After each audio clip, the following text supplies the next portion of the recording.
18 December Tongi ময়দানে সংঘাতের নেপথ্যে কারা এবং সমাধান।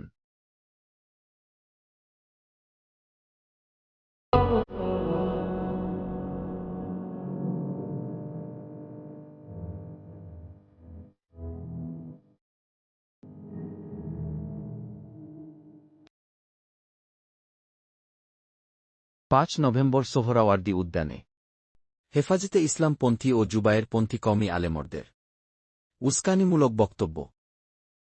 উলামায়ে কেরামের জিম্মা, উলামায়ে কেরাম যে সিদ্ধান্ত আজকে ঘোষণা করবে সেই মোতাবেক তাবলীগ চলবে, কাকরাইল চলবে, টঙ্গীর মাঠ চলবে।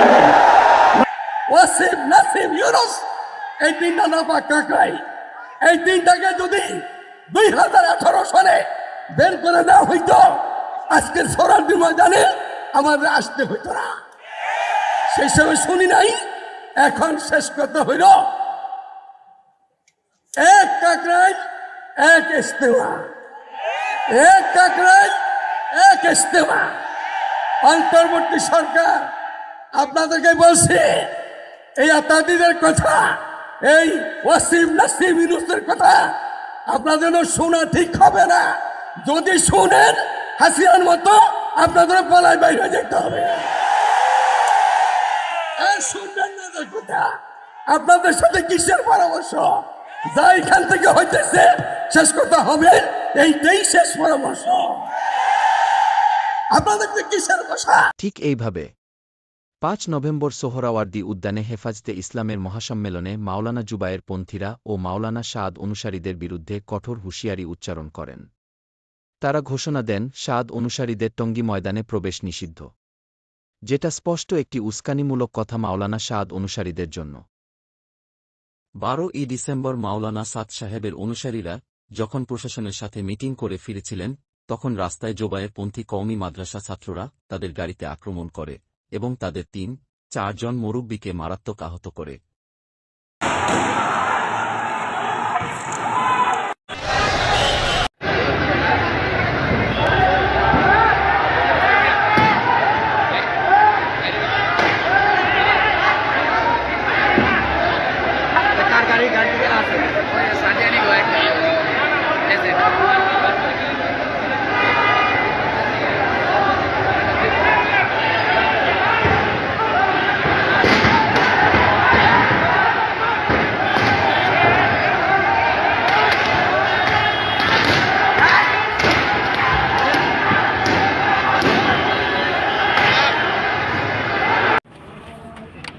প্রচন্ড ব্যথা করতেছে, মারছে, গ্লাস সব ভাঙছে, মারছে আমাদেরকে। হেফাজতে ইসলাম ও জুবায়েরপন্থী কওমি মাদ্রাসা ছাত্ররা মাওলানা সাদ সাহেবের অনুসারীদের আহত করার পরেও হেফাজতে ইসলাম নেতা মাওলানা মামুনুল হক সংবাদ সম্মেলনে মাওলানা সাদ সাহেবের অনুসারীদের হুমকি দেয় যে তাদের রক্তে তুরাগ নদী লাল করে দিবে, যেটা স্পষ্টতই একটা সরাসরি উস্কানিমূলক বক্তব্য। তাবলীগের সংঘাতের নেপথ্যে কারা দায়ী সেটা নিরপেক্ষ বিশ্লেষণ করলেন একজন সাংবাদিক এবং একজন ইউটিউবার ভাই। প্রয়োজনে তুরাগ নদী রক্তে লাল করে দেওয়ার ঘোষণা দিলেন মামুনুল হক। একদিকে যখন ইস্তেমা মাঠে প্রবেশ করা নিয়ে উত্তেজনা বিরাজ করছে তাবলীগের দুই পক্ষের মাঝে, ঠিক সেই মুহূর্তে তৃতীয় পক্ষ হয়ে বিতর্কিত মন্তব্য করে আগুনে ঘি ঢেলে দিলেন মামুনুল হক। তার এমন উস্কানিমূলক মন্তব্যের পর তাবলীগ জামাতের মাঝে চলমান দ্বন্দ্ব আরো ভয়াল রূপ ধারণ করেছে বলে দাবি করছেন অনেকে। একের পর এক মিথ্যাচারের আশ্রয় নিয়েও যখন ফলাফল শূন্য, ঠিক সেই মুহূর্তে সাতপন্থীদের গাড়িতে হামলা চালিয়েছে জুবায়েরপন্থীরা। হামলা চালানোর যে ভিডিও ইতিমধ্যে ভাইরাল নেট দুনিয়ায়। আর এই ঘটনা ধামাচাপা দিতে তারা আশ্রয় নেয় খেলাফতে মজলিসের মহাসচিব মামুনুল হকের। জুবায়েরপন্থীদের শেল্টার দিতে গত 15 ডিসেম্বর টঙ্গীতে আসেন মামুনুল হক। আর এখানে এসেই সমাধানের পরবর্তী উল্টো হেঁটেছেন বিশৃঙ্খলা সৃষ্টির পথে। একজন মুসলমান হয়ে হুঙ্কার দিয়ে তুরাগ নদী রক্তে লাল করে দেওয়ার ঘোষণা দেন মামুনুল হক। মামুনুল হকের এমন উস্কানিমূলক মন্তব্য তাবলীগ জামায়াতের চলমান দ্বন্দ্বকে আরো বেশি উস্কে দিয়েছে, যার ফলে আরো বেশি কঠোর অবস্থা নিয়েছে জোবায়েরপন্থীরা। গত 29 নভেম্বর থেকে 3 ডিসেম্বর পর্যন্ত জোবায়েরপন্থীরা তাদের জোর ইজতেমা শেষ করেছে। নিয়ম অনুযায়ী তারা জড়ো করার পর ইজতেমা মাঠে সাতপন্থীরা জড়ো করবে। আগামী 20 ডিসেম্বর থেকে সাতপন্থীদের জড়ো হওয়ার কথা থাকলেও মাওলানা জোবায়েরপন্থীরা লাঠি সোটা নিয়ে ময়দানে অবস্থান নিয়েছে। তাদের টার্গেট যে কোনো মূল্যে সাতপন্থীদের ইজতেমা ময়দানে জড়ো করতে দিবে না। এমন বৈষম্যমূলক আচরণের পক্ষ নিয়ে মামুনুল হক কথা বলেছেন জোবায়েরপন্থীদের হয়ে, যেখানে তার উচিত ছিল একজন আলেম হিসেবে নিরপেক্ষ ভূমিকা পালন করে দুই পক্ষ নিয়ে বৈঠকে বসে চলমান দ্বন্দ্বের সমাধানের পথে হাঁটা। সেখানে স্রোতের বিপরীতে গিয়ে মাওলানা সাদ সাহেবের বিরুদ্ধে অবস্থান নিয়ে তুরাগ নদী রক্তে লাল করে দেওয়ার ঘোষণা দেন। একজন আল্লামা হয়েও স্পষ্টভাবে মামুনুল হক কোরআন বিরোধী কথা বলেছেন। কিভাবে তার এমন মন্তব্য কোরআন বিরোধী, চলুন তা দেখে নেওয়া যাক। সূরা হুজরাতের 9 নং আয়াতে আল্লাহ তাআলা বলেন, মুমিনদের দুই দল দ্বন্দ্বে লিপ্ত হলে তোমরা তাদের মধ্যে মীমাংসা করে দিবে। অতঃপর তাদের এক দল অপর দলকে আক্রমণ করলে আক্রমণকারী দলের বিরুদ্ধে যুদ্ধ করবে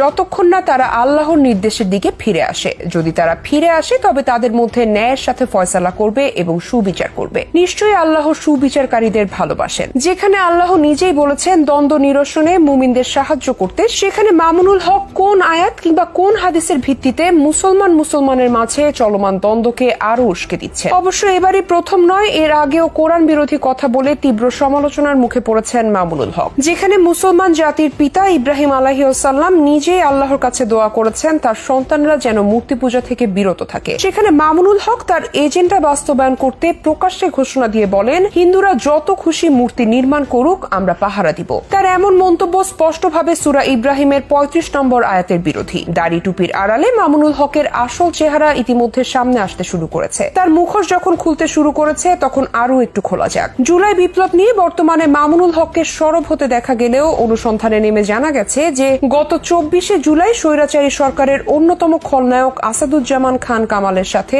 বিশেষ বৈঠক করেন মামুনুল হক। যে আসাদুজ্জামান খান কামালের নামের পাশে রয়েছে ঘুষ বাণিজ্য, অর্থ পাচার, ক্ষমতার অপব্যবহার সহ অবৈধ সম্পদ অর্জন সহ একাধিক মামলা। যে আসাদুজ্জামান খান কামাল ফ্রন্ট লাইনে থেকে হাজারো শিক্ষার্থীদের বুকে গুলি চালানোর পেছনে মূল হোতা হিসেবে কাজ করেছেন, সেই কামালের সাথে গত 24 জুলাই বৈঠক করেছিলেন মামুনুল হক। ফ্যাসিস্ট সরকারের সাথে বৈঠকে বসা মামুনুল হক এবার খোলস বদল করে নৈরাজ্য বিশৃঙ্খলা সৃষ্টির পায়তারা করছে তৃতীয় পক্ষ হয়ে তাবলিগে ঢুকে। তবে আলেমদের দাবি খুব দ্রুতই মামুনুল হক সহ এমন প্রত্যেকের মুখোশ খুলে যাবে যারা নিজেদের স্বার্থ হাসিলের জন্য তাবলিগের পবিত্র মেহনতকে কলুষিত করার চেষ্টা করছে।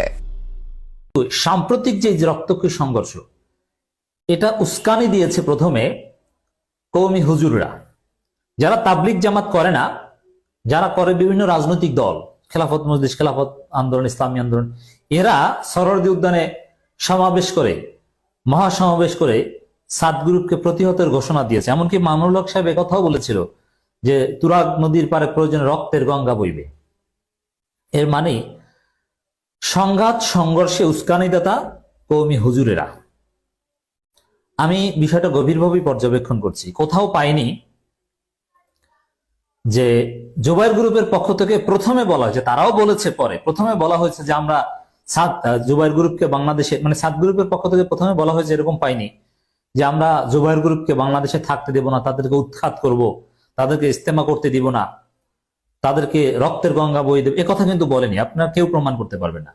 বরং এর চাইতে কঠিন কথা, প্রয়োজনে শহীদ হব, রক্তের গঙ্গা, এই কথাগুলো যা তাবলিগ জামাত অরিজিনালি না, কিন্তু তাবলিগের মুরব্বী সাজে বিভিন্ন রাজনৈতিক দলের নেতা, কওমি আলেম ওলামারা, মামুনুল হক সাহেবরা, এরা এই উস্কানিটা দিয়েছে।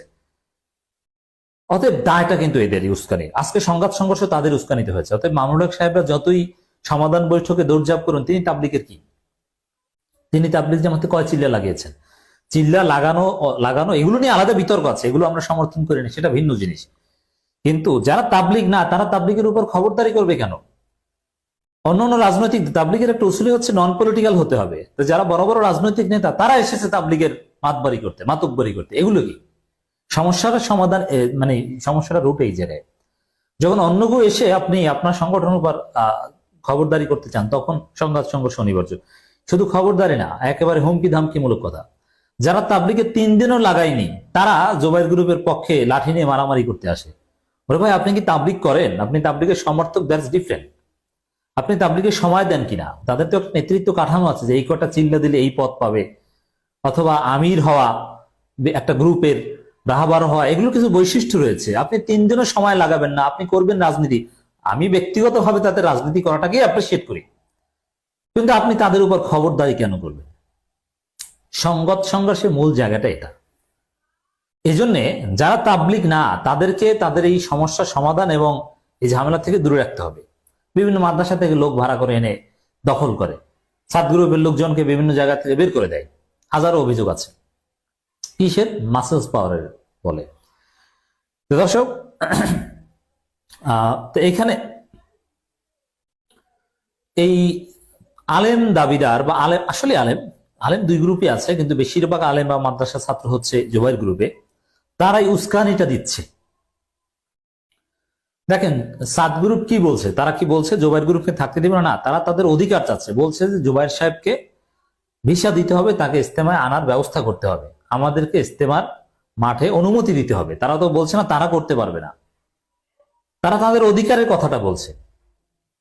এখন বলবেন আমি কি সাত গ্রুপের পক্ষে? ভাই, আমি কোন গ্রুপের পক্ষে না, আমি তাবলিগ জামাত করি না। তাবলিগ জামাতের ক্রিটিক করি আমি, তাদের আকীদাগত ছোটখাটো বিভিন্ন ভুল বা তাদের ম্যাথোডোলজির আমি তীব্র সমালোচক, কিছু কিছু ভালো দিকের সমর্থক। কিন্তু সাত গ্রুপকে একেবারে মার্জিনালাইজড করার হুমকি দেওয়া হচ্ছে। আর সাত গ্রুপ তারা তাদের অধিকারের পক্ষে বলছে, দ্যাটস ইট, এর চাইতে বেশি কিছু না। হয়তো মূল দায়টা এই সংঘাত সংঘর্ষ, হয়তো বা এই হামলায় সাত গ্রুপ জিতেছে, মারামারিতে যে কেউ জিততে পারে, কিন্তু উস্কানিটা দিয়েছে হচ্ছে এই মামুনুল হক সাহেবরা। অতএব মামুনুল হক সাহেবদেরকে ওখান থেকে বের করে দেওয়া উচিত।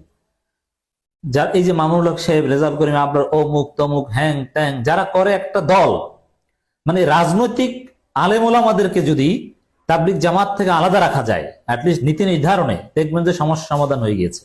সমস্যাগুলো বাজাচ্ছে রাজনৈতিক আলেম ওলামারা, তারা রাজনীতি করবে, তাবলিগও তারা দখল করে। ভাই এটা কি? হুমকিদাতা কওমি এবং হেফাজতের হুজুরেরা তাবলিগের কোনো মুরব্বি না এবং তাবলিগের কোনো সাথীও না, এবং আগে কখনোই তাদেরকে তাবলিগে 3 দিন এক চিল্লা সময় লাগাতে দেখা যায়নি। তারা সম্পূর্ণ টুপি দাড়িওয়ালা বহিরাগত, যাদেরকে সাধারণ মানুষেরা চিনতে ভুল করে। চলুন দেখে নেই হুমকিদাতাদের রাজনৈতিক পরিচয়। আমি আজ আপনাদের সামনে হলফ করে বলতে পারি, আমার এই বাংলাদেশের আওয়ামী লীগ ইসলাম বিরোধী নয়।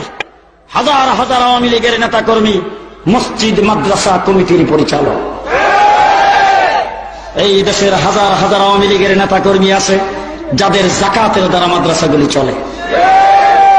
মুসলমানেরা, আওয়ামী লীগের নেতা বঙ্গবন্ধু শেখ মুজিবুর রহমান দেশ স্বাধীনের পরে ওআইসি সম্মেলনে যোগদান করে সর্বপ্রথম আমার এই দেশকে বিশ্বের মানচিত্রে দ্বিতীয় বৃহত্তম মুসলিম দেশ বলে ঘোষণা করেছেন। ও আমার আওয়ামী লীগের বাইরা, আওয়ামী লীগ যারা করে তারা ইসলাম বিরোধী না। কাকরাইল মসজিদের জায়গা বঙ্গবন্ধু শেখ মুজিবুর রহমান সাহেব বরাদ্দ দিয়েছেন, ইসলামিক ফাউন্ডেশন দিয়ে শেখ মুজিবুর রহমান সাহেব করেছেন। ও মুসলমানেরা, আওয়ামী লীগ ইসলাম বিরোধী নয়, ইসলামের দুশমন। 15টা বছর পর্যন্ত আমরা সরকার বিরোধী ছিলাম, মাঠে ছিলাম, জুলুম অত্যাচারের বিরুদ্ধে কথা বলেছি। তোমরা সরকারের 5টা গোলাম হিসাবে ছিল। আজকে 7 শব্দে বাংলাদেশে আনার জন্য গভীর পায়তারা শুরু হয়েছে। কাকরাইল মসজিদ দখল করার জন্য, টঙ্গীর মাঠ দখল করার জন্য তাকে যে কোনো মূল্যে প্রতিহত করতে হবে। সামনে আছে মাত্র আর 5 দিন। 5 তারিখে সরোয়ার্দী উদ্যানে আলিম ওলামা ইকরামের মহাসমাবেশ আহ্বান করেছেন। আজকের থেকে নিয়ে 4 তারিখ পর্যন্ত যত মাহফিল যত জায়গায় করবেন, প্রত্যেকটা মানুষকে সেই সমাবেশে যোগদান করার জন্য উদ্বুদ্ধ করবেন। সকাল 9টার থেকে শুরু হবে, করবেন তো ইনশাল্লাহ? আস্তে কন, আস্তে কন। যদি অবস্থান অব্যাহত রাখো, পরিষ্কার বলি, এখনো ধৈর্য ধারণ ধরতেছে ওলামায়ে কেরাম।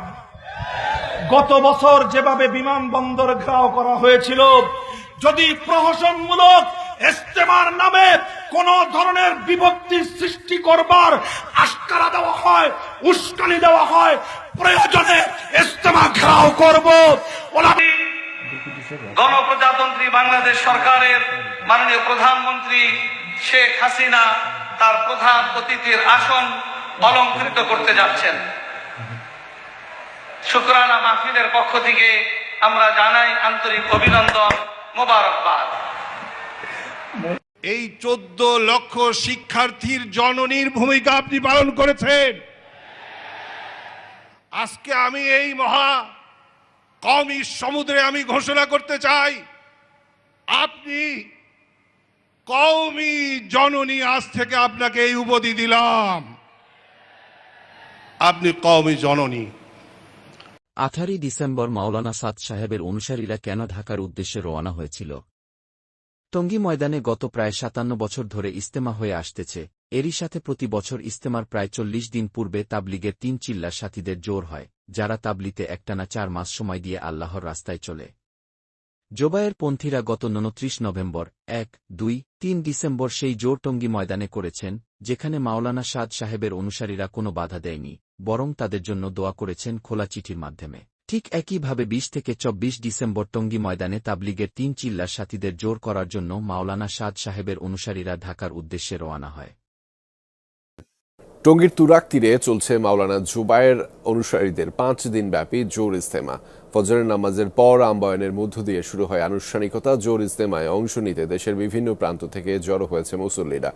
আয়োজকরা জানিয়েছেন, তাবলিগ জামাতের সব সাথী এই জোর ইস্তেমায় অংশ নিতে পারেন না। সাধারণত 3 চিল্লার সাথীদের নিয়েই এটি অনুষ্ঠিত হয়। জোর ইস্তেমা শেষে বিভিন্ন অঞ্চলে গিয়ে আগামী বিশ্ব ইস্তেমা সফল করতে মুসল্লিদের দাওয়াত দেবেন তারা। মাওলানা সাদ অনুসারীদের জোর ইস্তেমা শুরু হবে আগামী 19 ডিসেম্বর, শেষ 23 ডিসেম্বর। ঢাকার উদ্দেশ্যে রওনা করা মাওলানা সাদ সাহেবের অনুসারীদের উপরে রাস্তায় রাস্তায় হামলা করেছে জোবায়ের পন্থী কওমি মাদ্রাসার ছাত্ররা।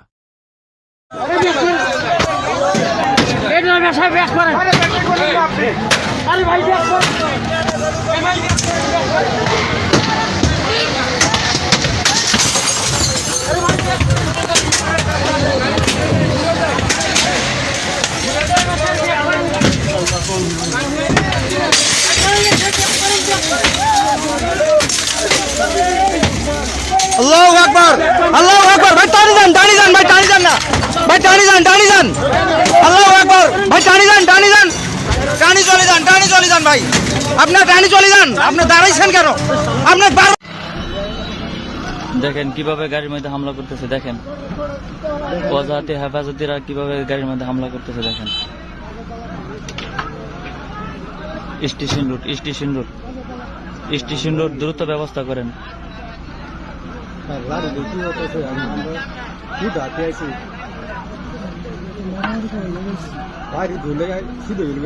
সংঘাতের সূচনা, একপেশে হামলার ইতিহাস। গত 7 বছর ধরে হেফাজত ও জুবায়ের পন্থীরা টঙ্গী ময়দানের একক দখলদারিত্ব বজায় রেখে আসছে। তারা মাওলানা সাদ সাহেবের অনুসারীদের বারবার উস্কানি দিলেও শান্তিপ্রিয় সাদ অনুসারীরা কখনো সংঘাতে জড়ায়নি। এই ধৈর্যশীল অবস্থানই তাদের মূল নীতি। কিন্তু এবারের পরিস্থিতি ভিন্ন ছিল। সংঘাতের পূর্বে বিভিন্ন স্থানে সাদ অনুসারীদের উপর পরিকল্পিতভাবে হামলা চালানো হয়। রাস্তায়, বাসে, কোথাও তারা নিরাপদ ছিলেন না। এই হামলাগুলো পরিস্থিতিকে ক্রমেই জটিল করে তোলে। মারকাজে আক্রমণের সূচনা। মাওলানা সাদ সাহেবের অনুসারীরা টঙ্গী ময়দানের পশ্চিমে আহসানিয়া মিশন হাসপাতালের পাশে একটি ছোট মসজিদকে তাদের মারকাজ হিসেবে ব্যবহার করছিলেন। 8 ডিসেম্বর রাতে হেফাজত ও জুবায়ের পন্থীরা মারকাজের কাছে এসে সাদ অনুসারীদের উস্কানি দিতে শুরু করে। তারা গালিগালাজ করে, ইটপাটকেল ছোড়ে, এমনকি আগুন লাগানোর চেষ্টা করে। টঙ্গী পশ্চিম থানার ওসি পরিস্থিতি নিয়ন্ত্রণের চেষ্টা করেন, কিন্তু তার সব প্রচেষ্টা ব্যর্থ হয়। প্রথম রক্তপাত। যখন মাওলানা সাদ সাহেবের অনুসারীদের কয়েকজন সাথী টঙ্গী ময়দানে প্রবেশ করেন, তাদের একজনকে হেফাজত ও জুবায়ের পন্থীরা ছুরি দিয়ে নির্মমভাবে হত্যা করে। বাকিদের দা ও ছুরি দিয়ে কুপিয়ে আহত করা হয়। সাথীদের জীবন বাঁচানোর চেষ্টা। এই আক্রমণের পরে মাওলানা সাদ সাহেবের বাকি সাথীরা আহতদের বাঁচাতে মরিয়া হয়ে ময়দানে প্রবেশ করেন। আহত সাথীদের উদ্ধার করে বিভিন্ন হাসপাতালে ভর্তি করানো হয়। মৌলিক প্রশ্ন হল, যারা শান্তির পথে ছিল তারা কেন এই অন্যায়ের শিকার? কেন এমন এক পেশে আক্রমণ চালানো হল? এই ঘটনাগুলো একটি বিষয় স্পষ্ট করে, সংঘাতের সূত্রপাত সাদ অনুসারীদের দ্বারা নয়, বরং তাদের ওপর ধারাবাহিক আক্রমণের ফলাফল। শান্তি প্রতিষ্ঠার জন্য সংশ্লিষ্ট সকলের উচিত সত্যের পক্ষে কথা বলা এবং দোষীদের বিরুদ্ধে আইনানুগ ব্যবস্থা গ্রহণ করা। 2018 সাল থেকে এখন পর্যন্ত হেফাজতপন্থী কওমি হুজুরেরা ও জুবায়ের পন্থীরা কাদেরকে ঢাল হিসেবে ব্যবহার করে আসছে এবং কাদেরকে সবসময় আক্রমণের সময় ব্যবহার করছে। সময় এটা আমরা ইসলামের সাথে ব্যবহার করি, স্বাভাবিক নিয়মে ইসলামের সময় এরা জায়গা থেকে বেরোয় চলে যায়, কিন্তু তাদের কি ছোট ছোট কচিমতি বাচ্চাদেরকে রাখছেই হচ্ছে আমাদের মানব ঢাল হিসেবে আমাদেরকে প্রতিরোধ করা। এই স্পেসটা না, এই স্পেসটা ইসলাম মক্কাতে বাচ্চারা ক্যামেরা ঘোরেন একটু দেখি, একটু শোনো আমাদের না আমি ফয়সাল ভয় পেও না, বলো শোনো খালি ভয় নাই কার সাথে আসছো? হ্যাঁ, তোমার আব্বু আনছে? তোমার আব্বু কোথায় আছেন এখন? ভোলাই তোমার রেখে দিয়ে চলে গেছে? তুমি কোথেকে আসছো? পিরোজপুর থেকে আসছো? কার সাথে আসছো? আব্বু কই? বাসা কোথায়? পিরোজপুর। তোমাদেরকে এখান থেকে নিয়ে গেলে যাবো কিভাবে? ওইখান থেকে কাকতাইল যাবা? আচ্ছা, মানে এই বাচ্চারা আমার কথা শোনা যায়? হ্যাঁ, আচ্ছা, তোমাদের ভয় পাওয়ার কিছু নাই। এখানে যারা মুরব্বী আছেন ওনারা খুব ভালো, ওনারা তোমাদের কারো কোনো অনিষ্ট হবে না বা ক্ষতি করতে দিবে না। তোমরা এখন এখান থেকে কোথায় যেতে চাও সেটা বলো। বাসায়? যার বাসায় তো সম্ভব না, যার বাসায় তো আমরা পাঠাইতে পারবো। ভাই শুনেন, আমি এখানে যখন আমাদের আমি প্রথম থেকে মোটামুটি ছিলাম, হ্যাঁ, এদেরকে মনে করেন কি তোমাদেরকে সেভ করছি না সবাইকে, হ্যাঁ, এদেরকে আমাদের কোন সাথীদেরকে একটা ফুলের তো কত তোমাদেরকে দিতে দিছি আর এরা বা এদের শিক্ষকরা আমাকে অনেক দিচ্ছি না।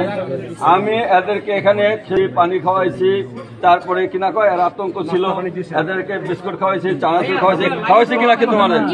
এবং এই ভাই শুনেন, কথা না বলি ভাই, আমাদের যে জুবাইর সাহেবের যে জুবাইর পন্থীর যে সুরা, সেখানে ফয়সাল মাওলানা ফারুক সাহেবকে আমি ফোন করছি, উনি রিসিভ করছে, ওনার সাথে হোয়াটসঅ্যাপে ওনাকে আমি কথা বলছি আপনাদের এখানে 100 মতো বাচ্চা আছে, এর এরকম নিরাপত্তার সহিত আছে, আমি তাদেরকে এরকম ভাবে নিয়ে আসি, আমাদের আরো সাথীরা আছে, আপনারা গাড়ি পাঠান, 2-1 সাথী সহ এদেরকে আমরা দিয়ে দিই। তো উনি এটা বলছে যে চেষ্টা করবো, তারপর বলছে যে আমি পারতেছি না, কারোর পাইতেছি না। এরপরে আমি মনে করেন এই ইঞ্জিনিয়ার মোশারফ সাহেব, ওনাদের জুবাইর সাহেবদের পক্ষের, ওনাকে ফোন করছি, ওনাকে এই কথা বলছি, এরকম কথাই বলছি, উনি বলছে চেষ্টা করতেছি। তারপর আমি ইঞ্জিনিয়ার মাহফুজকে ফোন করছি, পাই নাই হোয়াটসঅ্যাপে। তারপর ইঞ্জিনিয়ার আনিস সাহেবকে ফোন করছি, পাই নাই হোয়াটসঅ্যাপে। ইঞ্জিনিয়ার নাজিম সাহেবকে ফোন করছি, পাই নাই হোয়াটসঅ্যাপে। তারপর আমি তাদেরকে ভয়েস কল দিছি যে আপনাদের যে এখানে এরকম ছাত্ররা আছে, এরকম ছোট ছোট বাচ্চাদেরকে আপনারা যে রেখে গেছে, জানেন এখানে অনেক দিন যাবত না আমরা এখানে আসবো, এটা আমরা থানা থেকে আরম্ভ করে একেবারে প্রধান উপজেলা পর্যন্ত সব জায়গায় পুরা বাংলাদেশের সবাইকে জানাইছি আমরা এখানে আসবো, জোর করব। এমন তো অবস্থা আপনারা যে চলে গেলেন, এই মাসুম বাচ্চাদেরকে এরকম ভাবে ঝুঁকিপূর্ণ অবস্থায় রেখা, এখন যাও এরা নিরাপত্তা আছে, এদেরকে নিয়ে আসেন, গাড়ি পাঠান। আমি ভয়েস কলে দিয়েছি তাদেরকে সবাইকে, শুধু 2 জনের সাথে কথা হয়েছে, মোশারফ সাহেব আর ইসের সাহেব, হ্যাঁ। এরপরে মনে করেন এরা সবাই এরকম আমাদের বলছে। তারপরে যেটা হয়েছে ওনার যখন আমরা ওখান থেকে রেসপন্স পালাম না, তারপরে আমাদের দেখি বাবু একটু ছেড়ে দাও বাবু, ফোন জানলাম আমরা কি করবো, বাচ্চাগুলো এখানে আছে, একটু ভয় পাচ্ছে, ওদের খানার বাইরে ইন্তজাম করতে হবে। তো আসিফ ভাই তখন ফোন করলো, আপনাদের কিন্তু কোনো অফিসার আসিফ সাহেব, হ্যাঁ, আমাকে বললো যে অমুক জায়গায়। আমি বললাম যে আপনি আমাকে আপনার লোকেশন পাঠান। উনি আমার লোকেশন পাঠান, আমি চলে এলাম ওনার কাছে। পরে উনি আমার সাথে আসলেন, এসে মেয়ে বলতে মেয়ের গেটে আমার পারমিশন নেই, আমি যেতে পারবো না, আপনি বাচ্চাগুলোকে আমাদের কাছে হ্যান্ড ওভার করেন। তো আমরা আপনি গাড়িটা ভিতর লাগিয়ে দিন, ছোট বাচ্চা আপনার না, আমাদের পারমিশন নাই, আমি নিয়ে যাবো। আমরা এখানে আসছি, এখানে আসার পরে ঠিক আছে,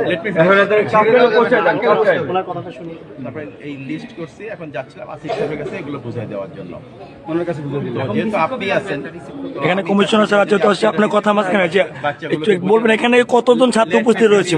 কথা শেষ করি। তো যে বাচ্চাগুলো এখানে আছে, প্লিজ যদি আপনি একটু প্রত্যেকটা আপনার কোনো রিপ্রেজেন্টেটিভ আচ্ছা বুঝে নেবেন, অবশ্যই বুঝে নেবেন, একটু রিসিভ করে নেন। তাহলে আমার এখানে বাচ্চাদের সাথে কি এদের কোনো কিছু গার্ডিয়ান আছে?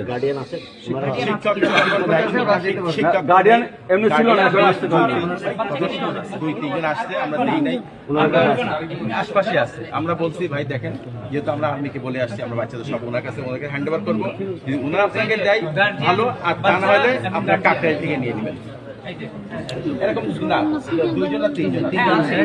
আপনাকে আমরা এত সহযোগিতা করতে পারি, আমরা ওনাদের দিতে নাম্বার দিতে পারি, ওনাদের সুরাদের, হ্যাঁ, ওনাদের একজনকে ফোন করে আপনার অনুমতি নেওয়া, ওনাদেরকে বাড়ি বাড়িতে যেতে পারবেন না, কাকরাইলে পৌঁছে যান এবং ওনাদের ইনি আসেন। আমি একটা সেফ জায়গা খুঁজছি, তাদেরকে নিয়ে যাবো। আমি বলি এটা কাকরাইলের শাখা, এই মাদ্রাসাটা কাকরাইলের শাখা। এই ছেলেরা কাকরাইলের মাস্টার মোতাবেক পড়াশোনা করে, এদেরকে কাকরাইলে বসে সবচেয়ে নিরাপদ। আচ্ছা আচ্ছা, এদের বড় উস্তাদরা কাকরাইলে আছে, এদের গার্ডিয়ান হলো কাকরাইল। সেফ জায়গা, আপনার মন মতো যদি একটা সেফ জায়গা নিতে পারেন, অসুবিধা নেই, কাকরাইলে নিতে এত জরুরি না স্যার।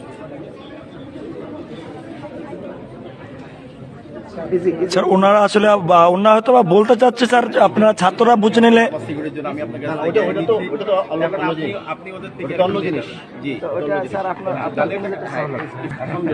আপনাদের সবাইকে অনেক অনেক ধন্যবাদ। বাচ্চাগুলো হেফাজতপন্থী কওমি হুজুরেরা ও জুবায়ের পন্থীরা আগে থেকে মাঠের ভিতরে বিভিন্ন দেশীয় অস্ত্র এনে জমা করে মাওলানা সাদ সাহেবের অনুসারীদের উপরে হামলা করার জন্য, যেটা থেকে স্পষ্ট বোঝা যায় যে এই হত্যাকাণ্ড তাদের পূর্ব পরিকল্পিত ছিল। এই যে হযরতদের অস্ত্র শস্ত্র,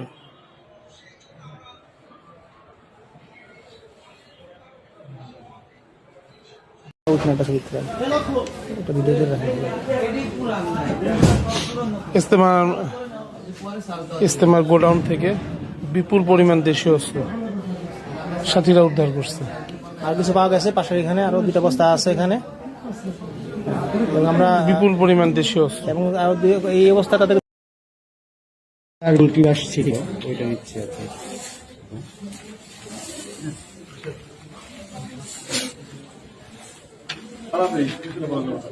এটা কি কপি দিছেন? না না, ছবি তুলে রাখতে পারেন, এটা ছবি তুলে এটা হচ্ছে আপনার কাছ থেকে আমরা জাস্ট এখানে, মানে আপনি যে নিচ্ছেন এটা এগুলা আপনি স্বাক্ষর করে দিলে ভালো, তাহলে ভাই সবই পাবেন আপনারা। আমি এটা নিয়ম হচ্ছে রহমতুল্লাহ।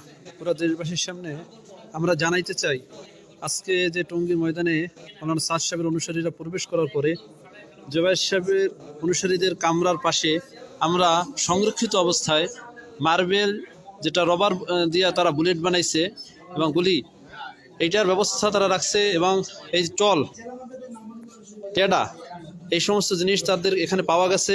এইগুলা তারা এখানে কি তাদের মাঠের কোন পরিস্থিতির কাজে এই সমস্ত জিনিস তারা ব্যবহার করে, এটা একমাত্র তাদের অন্যায় উদ্দেশ্যের জন্য, অসৎ উদ্দেশ্যের জন্য, সন্ত্রাসী কর্মকাণ্ড পরিচালনা করার জন্য এই সমস্ত জিনিস তারা এখানে জমা করছে। এর দ্বারাই জাতির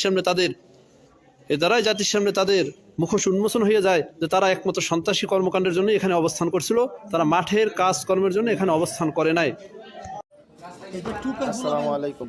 এই যে দেখেন, এই যে জুবায়ের পন্থীদের রেখে যাওয়া টেডা বলে, যেটা বাংলা ভাষায় টেডা। তারপরে এই যে দেখেন গোলাইল, এর সাথে মার্বেল আছে। দেখেন কি জিনিসপত্র তারা রেখে গেছে এই জায়গায়, এগুলো উদ্ধার হয়েছে এখান থেকে। ভালো করে দেখেন, এতে সাথীদেরকে মারার জন্য, নিজামুদ্দিন পন্থীদেরকে মারার জন্য জুবায়ের পন্থীরা গুলতি রাখছে, তারপর টেডা রাখছে এরা।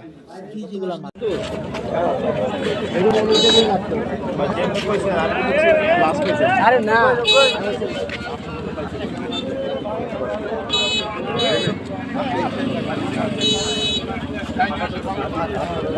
পাইপ ঠিক আছে, পাইপ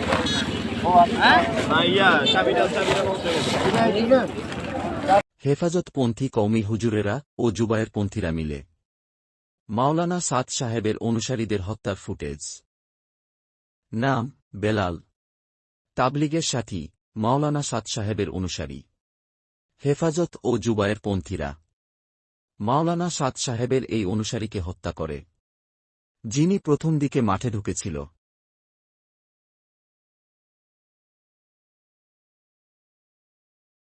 আমি যখন মাঠের মধ্যে ঢুকি, তখন ঢোকার পরে দেখি যে একজন লোক পড়ে আছে আর কি, একদম রক্তাক্ত অবস্থায়। তো আমরা সাথীরা সবাই মিলে ওনাকে ধরাধরি করে হাসপাতাল পর্যন্ত নিয়ে গেছি। তো রক্ত ঝরতেছিল, এবং হাসপাতাল পর্যন্ত নিয়ে যাওয়ার পরে ওই জায়গায় আমরা অনেকক্ষণ ছিলাম। থাকার পরে উনি আমাদের এতাতের সাথেই হবে, যেহেতু ছুরিকাঘাত করা হয়েছে আর কি। তো ওনাকে যখন হাসপাতাল নিয়ে গেলাম, তো নিয়ে যাওয়ার পরে ডাক্তার চেক আপ করলো, চেক আপ করার পরে বললো যে উনি তো মারা গেছে আর কি। তো আমরা ওনাকে রেখে একটু ওয়াশরুমে গেছি। তো ওয়াশরুম থেকে যখন ফিরে আসলাম, আসার পরে ওই লাশটা যেখানে ছিল ওই জায়গায় কিছু লোক দাঁড়ানো ছিল। তো আমি জিজ্ঞেস করলাম যে ভাই আপনারা কারা, কোথা থেকে আসছেন? তো ওনারা বলতেছে যে আমরা মাঠের খেদমতে আসছি। তো আমি বললাম যে উনি তো আমাদের লোক, ওনাকে তো আমি ধরে, হ্যাঁ আমরা যারা সাথীরা আছে, মূলধারার সাথীরা আছে, ওনাকে ধরে হাসপাতাল পর্যন্ত নিয়ে আসছি। হ্যাঁ ওনাকে আমরা করছি। তো ওই জায়গায় যারা ছিল ওনারা বলতেছে তুই কি বলিস, হ্যাঁ সে তো আমাদের লোক, হ্যাঁ তুই তাকে মারছস। হ্যাঁ এই কথা বলে ওরা যারা আছে সবাই আমার উপর হামলা চালাইলো, এবং হামলা চালায় আমার হাতের মধ্যে এরকম ভাবে আঘাত করছে, হ্যাঁ লাথি দিছে, হ্যাঁ আমার হাত কেটে গেছে, পায়ের মধ্যে ব্যথা পাইছি, হ্যাঁ এই যে রক্তাক্ত অবস্থায়। হ্যাঁ তো এইভাবে আমি ওই জায়গা থেকে কোনো রকম পালায় আসতে পারছি আর কি, জানে বাইচে ওই জায়গা থেকে আসতে পারছি। আজকে তারিখটা বলে দেন ভাই। 18 সকাল। হ্যাঁ হ্যাঁ আজকে 18 ডিসেম্বর। হ্যাঁ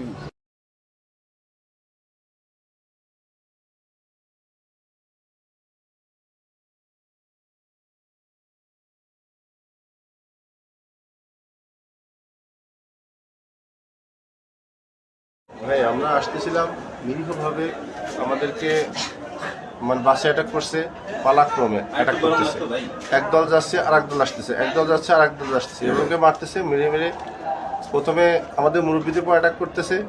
পরে আমি বললাম যে ভাই আল্লাহর জন্য আমরা আসছি, ভাই আমরা এখানে কারোর সাথে মারামারি করতে আসিনি। ওরা বলতেছে যে আমাদের সাথীদের মেরে ফেলছে, আমাদের সাথীদের মারছে, তোমরা সাথে দাও নিয়ে আসছো, ছুরি নিয়ে আসছো। আমি দেখেন আমাদের হাতে কিচ্ছু নেই, আমরা খালি হাতে আসছি। আমরা বলছি আপনারা আলেম বিদ্বেষী, বলছি ভাই আমরা আলেমদের ভালোবাসি ভাই, আমরা সারা বছর মেহনত করি যাতে করে মানুষ একটা আলেম হয়। আমরা আলেমদের বানানোর জন্য আমরা আসছি, আমরা আলেম বানানোর জন্য আসছি, আলেমদের ভালো। দেখেন আমার ড্রেসটা দেখেন, আলেমের মতোই ড্রেস, কারণ কি আমি আলেমকে ভালোবাসি তাই এরকম বলছি। বলার পর একজন গেছে, এবার আর একজন আসছে, আর একজন এসে এবার মারা শুরু করছে, এখান থেকে বাসতে বেরোয়েছে প্রচন্ড ব্যথা। তারপরে যখন কোনো রকম অ্যাটাক করতে পারেনি, পিছন থেকে বড় ঢিল নিয়ে তাক করে একদম মাথায় মারছে। মাথায় মারলে এখানে গর্ত হয়ে গেছে, মাথায় গর্ত হয়ে গেছে, একাধারে রক্ত বেরোচ্ছে, একাধারে রক্ত বেরোচ্ছে এখান থেকে। আর আসলে সবাইকে সেফটি করার জন্য আমি সামনে ছিলাম, যাতে করে আমার উপর দিয়ে কিছু হোক, আমার অন্য সাথে আমার মুরব্বীদের কিছু না হয়। কি জানতে পেরেছেন আসলে? আব্বু তো তাবলিগের সাথে দীর্ঘদিন ধরে আছে, একেবারে আব্বু এসএসসির পরে থেকেই মূলত তাবলিগের সাথে মেহনত করে। আব্বু নিজামুদ্দিন মাদ্রাসাতেই নিজামুদ্দিনের অনুসারী হিসেবে মেহনত করে যাচ্ছিল দীর্ঘদিন, এখনো আছে আর কি। কালকে রাতে ঢাকায় আসে, রাজবাড়িতে সফরে ছিল, ওইখান থেকে আর কি আজকে 4টার দিকে যখন মাঠে যাওয়ার ফয়সালা হয় বা যারা যায় টঙ্গীর টিন শেড, যেটা আর কি টিন শেডের পাশে, ওইখানে কিছু লোকজন যারা ছুরি চাপাতি এগুলি হাতে নিয়েছিল, যারা শুরুর দিকে ঢুকছে বা একটু এদিক সেদিক পাইছে, তার ভিতরে আব্বু একটু অসুস্থ মাজুর, তো ওইখান থেকে আর কি আব্বু ওইভাবে তো আর হাঁটতেও পারে না, বয়সও। এরপরে আর কি আব্বুকে সর্বপ্রথম আর কি বুকেই ছুরিটা আঘাত দেয়, পাঁজরে আঘাত দেওয়ার পর আব্বু ওইখানেই নুয়ে পড়ে। তখনও আমি বা আমরা কেউ তো পাশে ছিলাম না, অন্য যারা সাথীরা ছিল তারা হসপিটালে নিয়ে আসে। আমরা আর ওইভাবে খোঁজাখুঁজি করে যখন পাচ্ছিলাম না, তখন আর কি পত্রিকা এসে জানতে পারি যে বেলাল হোসেন নামে একজন আল্লাহ এসে নিহত হয়েছে, শহীদ হয়েছে। পরবর্তীতে আর কি ঢাকা মেডিকেলে নিয়ে আসা হয়েছে। আচ্ছা, নিজামি মানে বলতে সাতপন্থী যাদেরকে বুঝাই এটা নাকি? নিজামুদ্দিন মার্কাজের জিম্মাদার বা মানে মাওলানা সাদের অনুসারী আর কি আমির সাহেব, তার সাহেব আমির মাইনা মেহনত করে, তো নিজামুদ্দিনের অনুসারী হিসেবে আব্বু দীর্ঘদিন ধরে ছিল।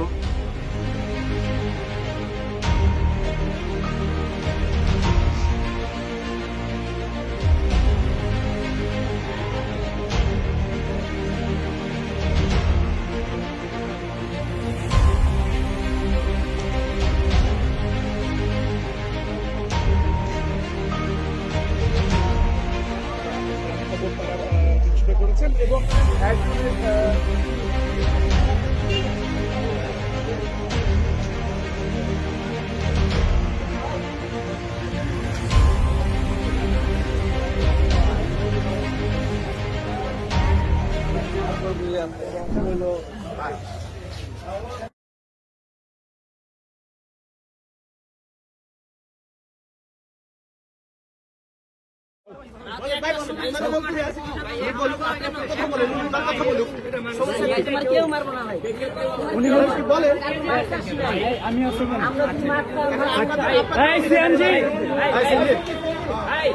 তাকে কোথায় নিয়ে যাচ্ছেন?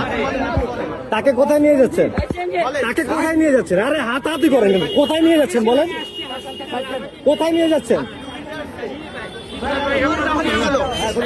হসপিটালে আহত সুরিয়াগাতারা একজন ভাই আপনার নামটা কি? আপনার নামটা কি ভাই? আপনার নামটা কি? শিয়া বাটার ও ভিটামিন ই সমৃদ্ধ lily glam beauty soap. Lily, always beautiful. আপনার নামটা কি? আপনাদের কাছে অনুরোধ, একটা আঘাত যেন আপনি না করেন বাইরে। কোথায় নিয়ে মারা না যেন ভাই, আমরা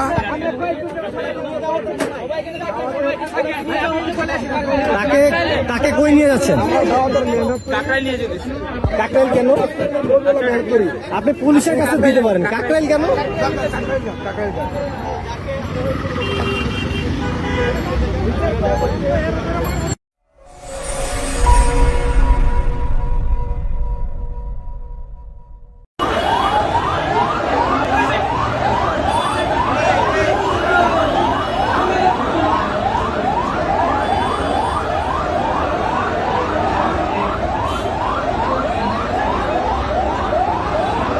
আমার সন্তানের ওটিতে ভর্তি জেল লই আইছে এরা কত রে গেল বাবা মানে দিতে জানো আপনি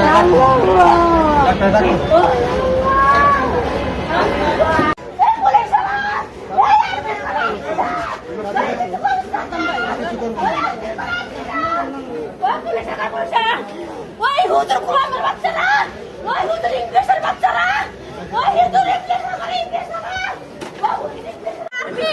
যেটা করে এটা করে আপনারা কেমন এই কাজটা করতেছেন না? কেন করতেছেন না? আবার আমার সন্তান লয়ে আইছে, বাস লয়ে আইছে, মেডিকেল লয়ে আইছে।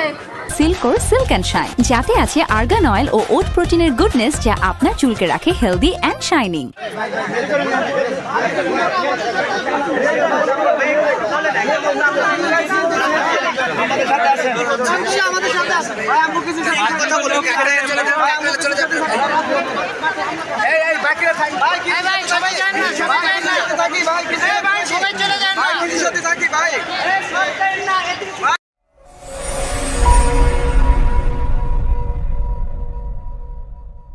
মাওলানা সাদ সাহেবের অনুসারীরা হেফাজতপন্থী কওমি হুজুর ও জুবায়েরপন্থীদের কোনো ধরনের আক্রমণ না করে নিরাপদে মাঠ থেকে বের করছে এবং অনেককে পুলিশ ও সেনাবাহিনীর হাতে তুলে দেয় যাতে আর হামলা করতে না পারে। কেউ কোনো বদাকলাকি না করি আল্লাহর রাস্তে ভাই, আল্লাহর রাস্তে আমাদের যে ভাইয়েরা গেট ছেড়ে দেয়, গেট সবাই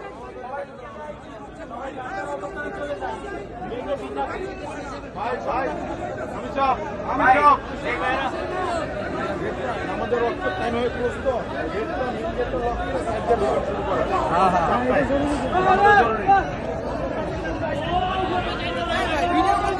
ভাইয়েরা চলে যাচ্ছে মাঠ থেকে, তাদেরকে একরামের সাথে বের করে দিই মেহরবানি করে ভাই, ভাই মেহরবানি করে আমাদের যে ভাইয়েরা মাঠ থেকে চলে যাচ্ছে তাদেরকে একরামের সাথে বের করে দিই। কোনো ধরনের ভাই কোনো কটূক্তি না করি, কোনো ধরনের কোনো কিছু না করি, মেহরবানি করে ভাই ভাই আমাদের ভাই আব্দুর রাজ্জাক, পিতা রজব আলী, লুৎফুর রহমান আর পিতা গোলাপউদ্দিন, নাম বেলাল, আপনি আব্দুল সালাম, হানিফ ইসলাম, বারেক মন্ডল,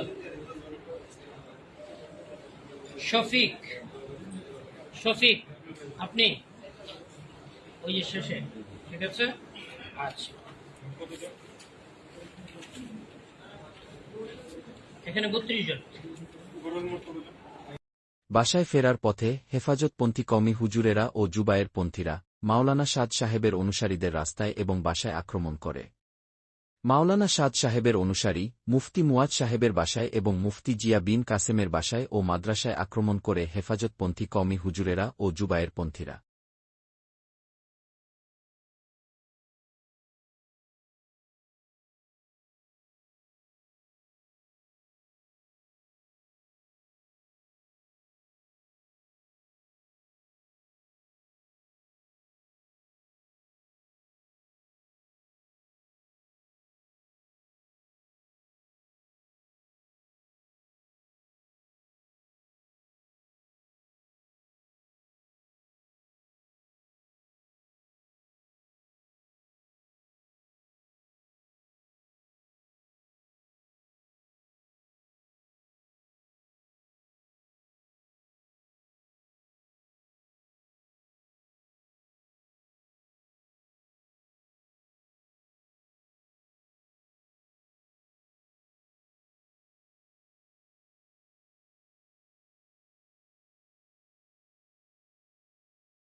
হিসাবে একটা মিডিয়াম সাইজের একটা ছোটখাটো একটা ফ্রিজ কিনা দিলে আর যদি রেডি করে দিতে চান তাহলে আমি আনতে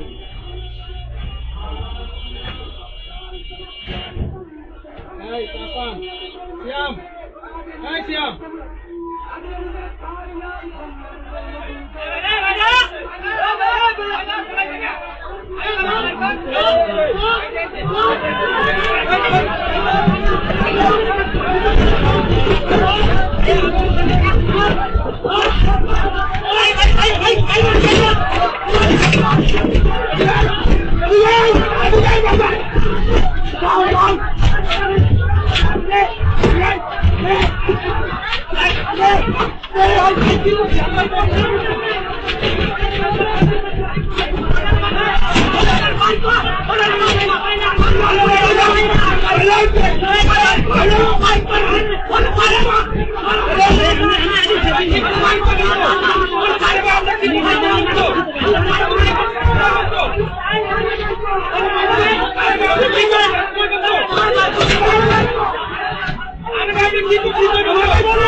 টঙ্গী ময়দানের সংঘাতে জড়িত বিভিন্ন পক্ষের মধ্যে উত্তেজনা এতটাই চরমে পৌঁছেছিল যে পরিস্থিতি নিয়ন্ত্রণের বাইরে চলে যায়।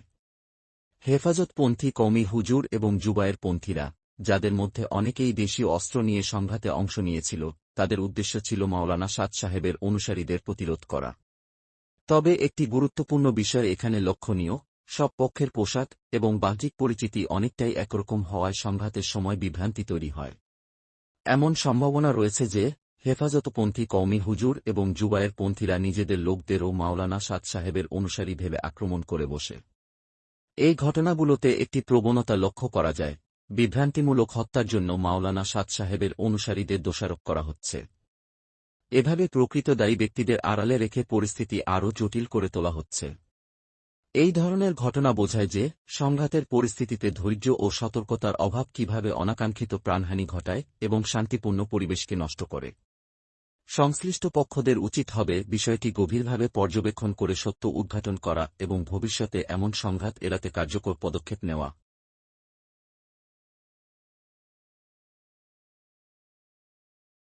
মহান আল্লাহ সূরা হুজরাতে বলেন, আর যদি মুমিনদের দুদল লড়াইয়ে জড়িয়ে পড়ে, তাহলে তোমরা তাদের মধ্যে মীমাংসা করে দাও।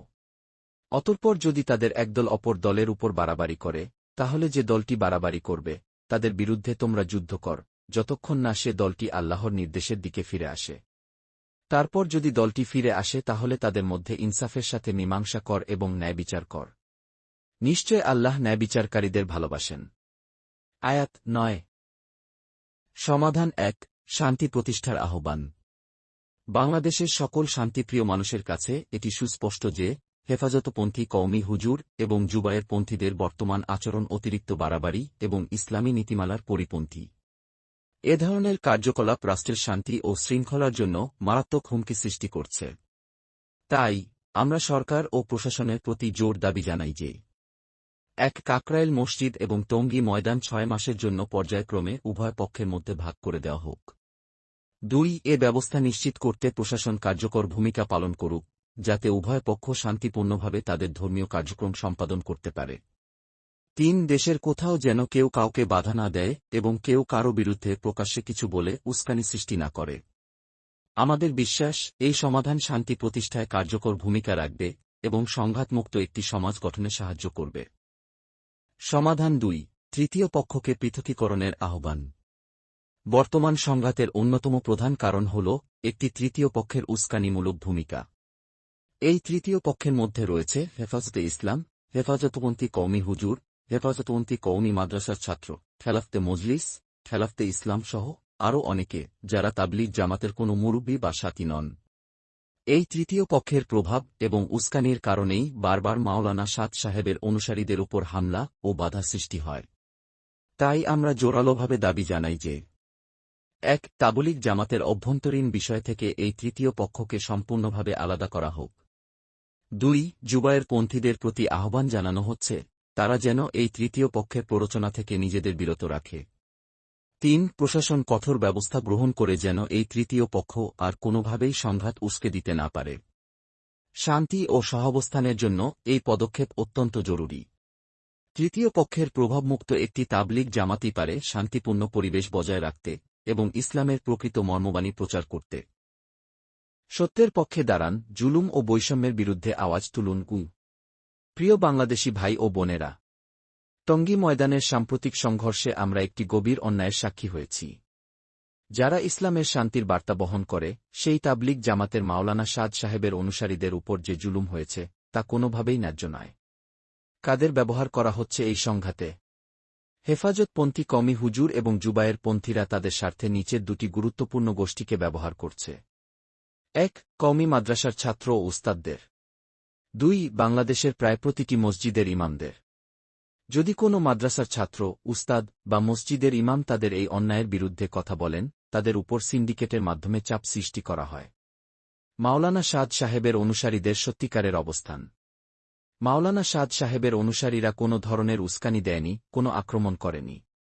বরং যারা আক্রমণ করেছে তাদের অনেককেই নিরাপদে বের হতে সাহায্য করেছে এবং অনেককে রক্ষা করেছে। অন্যায়ের শিকার কারা? তারপরেও মাওলানা সাদ সাহেবের অনুসারীদের নামে মামলা হয়েছে এবং তাদের উপর নানা ধরনের জুলুম হয়েছে। 1. বিভিন্নভাবে তাদের উস্কানি দেওয়া হয়েছে। 2. তাদেরকে হুমকি দেওয়া হয়েছে। 3. তাদের কয়েকজনকে হত্যা করা হয়েছে আহত করা হয়েছে এবং এখনও অনেকে নিখোঁজ আছেন। 4 তাদের নামে মিথ্যা মামলা দায়ের করা হয়েছে। 5 পুলিশ তাদেরকে আটক করেছে। অন্যায়কারীদের বিরুদ্ধে ব্যবস্থা নেওয়া হচ্ছে না কেন? যারা এই সংঘর্ষ ঘটিয়েছে সেই হেফাজতপন্থী কওমি হুজুর এবং জুবায়ের পন্থীদের বিরুদ্ধে কোনো ব্যবস্থা নেওয়া হয়নি। এর কারণ অনেক কওমি মাদ্রাসার লোকজন প্রশাসনিক উপদেষ্টা হিসেবে রয়েছেন, যা তাদের প্রভাব খাটানোর সুযোগ করে দিয়েছে। প্রোপাগান্ডা ছড়ানো হচ্ছে। এই অন্যায় আড়াল করতে ফেসবুক ও ইউটিউব সহ বিভিন্ন মাধ্যমে প্রোপাগান্ডা ছড়ানো হচ্ছে যে মাওলানা সাদ সাহেবের অনুসারীরা এই সংঘর্ষ ঘটিয়েছে। কিন্তু সত্য হল, মাওলানা সাদ সাহেবের অনুসারীরা বারবার শান্তির আহ্বান জানিয়েছেন। তাদের সহ্যশক্তি ও ধৈর্যের পরীক্ষাও তারা দিয়েছেন। আমাদের আবেদন, যারা অন্যায় এবং জুলুমের বিরুদ্ধে কথা বলেন, আপনাদের প্রতি আমাদের আবেদন, এই বৈষম্যের বিরুদ্ধে আওয়াজ তুলুন। যারা বৈষম্যবিরোধী ছাত্র আন্দোলনে রয়েছেন, তারা এই অন্যায়ের বিরুদ্ধে সক্রিয় হন। এই বার্তাটি শেয়ার করুন এবং বাংলাদেশের প্রতিটি সচেতন মানুষের কাছে পৌঁছে দিন। ইসলাম আমাদের শিখিয়েছে অন্যায়ের বিরুদ্ধে দৃঢ়ভাবে দাঁড়াতে। আমরা প্রত্যেকেই যদি সত্য ও ন্যায়ের পক্ষে এগিয়ে আসি, তবে এই জুলুম বন্ধ হবে। আসুন আমরা ঐক্যবদ্ধ হয়ে শান্তির পথে ফিরে যাই। জয় হোক সত্যের, পরাজয় হোক অন্যায়ের। এই বার্তাটি সমাজের প্রতিটি সচেতন মানুষের কাছে পৌঁছানোর দায়িত্ব আমাদের সকলের।